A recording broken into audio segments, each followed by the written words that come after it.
په پکتیکا کې د روغتیايي برخې مسؤلینو د دې ولایت له ځینو ولسوالیو او د مرکز کرنې له روغتونونو، تخصصي کلینیکونو او درملتونونو نه یو ټن تر وخت تیر درمل راټول او وسوځول.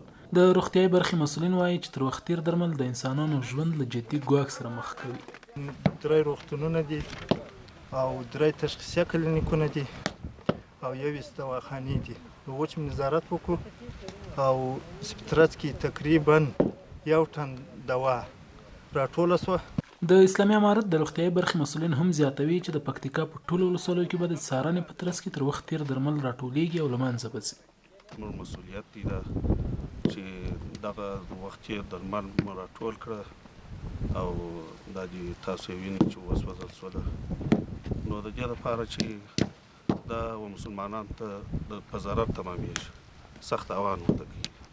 بلخوا دوا پلورونکي وایي چې دا یو انساني مسؤلیت دی او موږ هڅه کړې چې هغه درمل چې تر وخت تیریږي ور له مخه د روغتیايي برخې مسؤلینو ته په واک کې ورکړو. چې یو ایکسپایر دوا یو مسلمان ته که په خطایي سره ورکول کېږي که کسټمر کېږي دا غټ مسؤلیت دی.